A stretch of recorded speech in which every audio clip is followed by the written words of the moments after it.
زمین پر کیا ہو رہا ہے؟ زمین پر جو بات سمجھنے کی ہے وہ یہ ہے، یو ایس ایس آر جب ختم ہوا ہے اور امریکہ کو سول سپریم پاور ارتھ ہونے کی حیثیت حاصل ہوئی، امریکہ بہت بڑی طاقت تھی بے کچھ، لیکن یہ کہ پچھلی جو جنگ تھی سیکنڈ ورلڈ وار، اس سے پہلے امریکہ کسی انٹرنیشنل معاملے میں نہیں آیا۔ کہ آپ کو معلوم ہے امریکہ جو ہے اس کے ادھر ایک اوشن ہے، اٹلانٹک اوشن، ادھر پیسیفک اوشن، دو بڑے بڑے جو ہے باہر ان کے درمیان یہ گویا کہ ایک جزیرہ ہے، بہت بڑا جزیرہ سمجھ لیجیے، لیکن اسے باقی دنیا سے کوئی تعلق نہیں تھا۔ انہوں نے اپنی ترقی کی ہے، جو بھی کیا ہے اپنے اندر کیا ہے، اور اس کے اندر ترقی کے بھی بہت سے کام کیے، اس میں کوئی شک نہیں ہے، اس میں بہرحال دی ڈیول ہز ڈیو، لیکن یہ کہ یہ کسی انٹرنیشنل معاملے میں نہیں آیا۔ سیکنڈ ورلڈ وار میں جبکہ جرمنی چھا گیا تھا، یہ سارا یورپ اس نے فتح کر لیا، یہ فرانس وغیرہ کی کوئی حیثیت ہی نہیں، یہ سارے ممالک اس نے فتح کر لیے، برطانیہ کی اینٹ سے اینٹ بجا دی، لندن جو ہے اتنا برباد کر دیا کہ اس کو جو ہے اس کی شکل پہچانی نہیں جاتی تھی، اتنی بمبارڈمنٹ ہو گئی۔ تو چرچل نے بڑی کوشش کی، دورہ بھی کیا، کسی طریقے سے امریکہ اس جنگ میں آ جائے، ہمارا ساتھ دے اور جرمنی اور جاپان کو شکست دے، لیکن یہ کہ امریکہ ریلیکٹنٹ تھا۔ اس کے بعد ایک واقعہ ایسا ہوا ہے،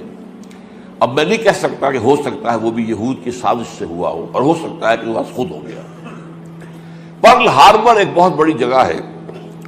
یہ جو پیسیفک اوشن ہے، بحر الکاہل، تو ادھر جاپان جو بہت قریب ہے ایشیا کے، ادھر سے یو ایس سے اس کے تقریباً درمیان میں جاپان سے قریب تر ہے اور یو ایس اے سے ذرا بعید تر ہے، یہ جزائر کہلاتے ہوائین آئیلینڈز، ہوائی، اب یہ امریکہ کی ایک ریاست ہے۔ یہاں ایک بہت بڑی بندرگاہ پرل ہاربر، وہاں انگریزوں کا بہت بڑا اڈا تھا، نیوی بیس، بہت بڑا، اس پر جاپانیوں نے اچانک حملہ کیا وداؤٹ اینی وارننگ، اور ان کے جہاز غرق کر دیے، ان کے بے شمار لوگ ختم ہو گئے، بربادی، تباہی، بہت بڑی تباہی آ گئی۔ اس کے نتیجے میں یہ شیر جو اپنے کچھار میں سویا ہوا تھا یہ اٹھا، اب ظاہر بات ہے کہ اسے میدان میں وہ نکلنا پڑا۔ اس کے بعد پاسا پلٹ گئے، انہوں نے امریکہ جب جنگ کے اندر آ گیا سیکنڈ ورلڈ وار میں، تو جرمنی کا بھی خاتمہ ہو گیا، جاپان کے اوپر تو 2 بم گرائے تھے تو اس کا مرکز اس سے نکل گیا، اللہ اللہ خیر سمجھ۔ اس وقت سے امریکہ جو ہے وہ آیا ہے میدان میں، لیکن اس کے بعد بھی تقریباً نصف صدی تک، 40-45 برس تک امریکہ کا ایک مدعا مقابل سامنے کھڑا تھا، اور وہ یو ایس ایس آر تھا۔ اب جو رشین ریولوشن آیا تھا رشیا کے اندر 1917 میں، اس کے بعد کمیونزم جس تیزی کے ساتھ بڑھا ہے، پورا مشرقی یورپ کمیونسٹ ہو گیا، چائنا کمیونسٹ ہو گیا، آپ کو معلوم لیٹن امریکہ میں کمیونزم پہنچ گیا، کیوبا وہ ابھی تک کمیونسٹ ہے۔ یہ طوفان اس تیزی سے اٹھ رہا تھا کہ امریکہ کو سر توڑ کوشش کرنی پڑی کہ اسے کسی طریقے سے ٹو کنٹین اٹ، اس کا گھیراؤ کرے کس نے، اسی لیے سینٹو بنی، اسی لیے سیٹو بنی، اسی لیے نیٹو بنی، north Atlantic alliance, central Asian alliance, south East Asian alliance. سینٹو سے پہلے بنی تھی بیڈو، مڈل ایسٹ ڈیفنس آرگنائزیشن، اس کے بعد وہ سینٹو بنا۔ یہ پتہ نہیں بہت سے لوگوں کے لیے یہ سارا گریک ہوگا معاملہ، نوجوانوں کے لیے خاص طور پر کہ یہ تاریخ جو ہے وہ اب ان کے سامنے تو نہیں ہے۔ یہ ساری پالیسی، اور یہ بھی نوٹ کر لیجئے، ایک طرف کمیونزم کا سیلاب آ رہا تھا، دوسری طرف فضا کی تسخیر میں رشیا بازی لے گیا، سائنس میں بازی لے گیا۔ سب سے پہلے ایسٹروناٹس جو ہے وہ تو رشینز سے جو گئے ہیں فضا کے اندر، خلا کے اندر، فضا نہیں خلا کے اندر، تو امریکہ کام رہا تھا، اور اس کی ساری بھاگ دوڑ اس پر تھی کسی طریقے سے اس طاقت کو نیچا دکھایا جائے۔ لہذا معاہدے سینٹو اور سیٹو اور نیٹو یہ سب کے سب اس لیے تھے to contain U S S R. اب اس کے بعد کیا ہوا، یو ایس ایس آر کی ایک تو اکانومی بیٹھ گئی، اور دوسرے خاص طور پر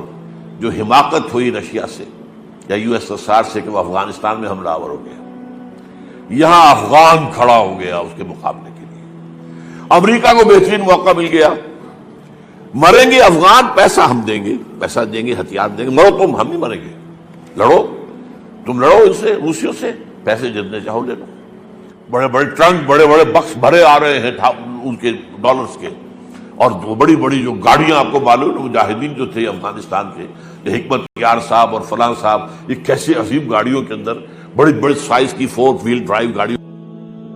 کا پیسہ تھا امریکہ کا، پیسہ امریکہ کا، ہتھیار امریکہ کے، سٹنگر میزائل دے دیا جس کی وجہ سے اصل شکست ہوئی، لیکن اس کا نتیجہ یہ نکلا ان 2 فیکٹرز کا کہ یو ایس ایس آر بیٹھ گیا، ختم ہو گیا۔ اب جب یو ایس ایس آر ختم ہو گیا تو اب امریکہ کو سول سپریم پاور آن ارتھ، آپ کے علم میں ہوگا کہ اس وقت دنیا کی کل آبادی سمجھی جاتی ہے 6 ارب یعنی 600 کروڑ، اس میں کم سے کم 120 کروڑ مسلمان ہیں امت مسلمہ، گویا کہ ہر 5واں انسان جو ہے دنیا میں وہ حضور صلی اللہ علیہ وسلم کا کلمہ پڑھتا ہے، اتنی بڑی تعداد۔ اس کے ساتھ ہی کتنا بڑا علاقہ جو ہے اس زمین کا وہ اللہ تعالیٰ نے اس امت کے قدموں تلے رکھا ہے۔ اگر آپ نے نقشہ دیکھا ہو دنیا کا تو آپ کو معلوم ہونا چاہیے کہ شمال میں جو بہت بڑا یہ نظر آتا ہے سائبیریا اور روس کا علاقہ، یہ سب غیر آباد ہے۔ اس طرح شمالی امریکہ میں بھی کینیڈا سے اوپر بڑے بڑے آپ کو بر اعظم سے نظر آئیں گے، سب غیر آباد ہیں۔ جو آباد علاقہ ہے دنیا کا اور جو زرخیز علاقہ ہے دنیا کا، اس کا کتنا بڑا حصہ ہے کہ جو امت محمد صلی اللہ علیہ وسلم کے قدموں تلے۔ انڈونیشیا ملائیشیا سے چلے آئیے، اس کے بعد مسلسل چاہے کہیں مسلمان اقلیت میں تھوڑے بہت ہیں، لیکن پھر بنگلہ دیش آتا ہے، بڑی عظیم اکثریت کا ملک ہے، پھر بھارت میں اگرچہ اقلیت میں ہے لیکن 20 کروڑ مسلمان بھارت میں اس وقت ہے، پھر جو پاکستان سے شروع ہوا سلسلہ افغانستان، ایران، چلتے جائیے ادھر ترکستان، چینی ترکستان، روسی ترکستان، پھر آگے چلیے عالم عرب، افریقہ کا پورا شمالی علاقہ، افریقہ کا تقریباً سارا وسطی علاقہ، یہ سب کیا ہے؟ کتنا بڑا رقبہ ہے، اور ہر طرح کی نعمت اللہ نے دی ہے۔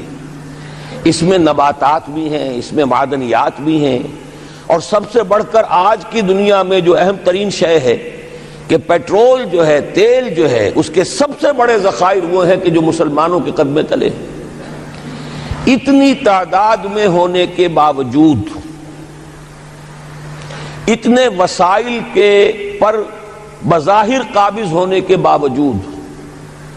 سوال یہ ہے کہ کیا آج دنیا میں امت مسلمہ کو عزت حاصل ہے یا یہ ذلیل ہے؟ اسے غلبہ حاصل ہے یا مغلوب ہے؟